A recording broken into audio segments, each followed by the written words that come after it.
दोस्तों आप देख रहे हैं दीपक ऑफिशियल 91। स्वागत है आप सभी को हमारे यूट्यूब चैनल में। तो दोस्तों आज से 6-7 दिन पहले खेसारी लाल यादव का एक होली का गाना रिलीज हुआ था और उस गाने का नाम है फोना वाला गावा ये देवरू। दोस्तों उस गाने को लिखा था टुनटुन यादव ने और उस गाने को अनंता म्यूजिक पर रिलीज किया गया था। और दोस्तों यह गाना काफ़ी देसी है और इस गाने को काफ़ी ज़्यादा बजाया जा रहा है।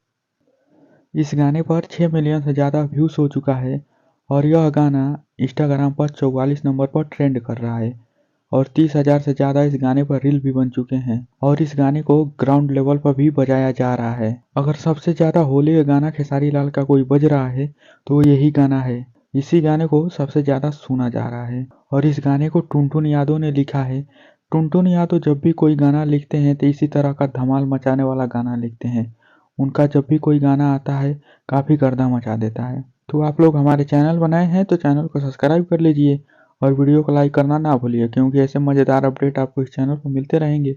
तो मिलते हैं तब तक अगले वीडियो में।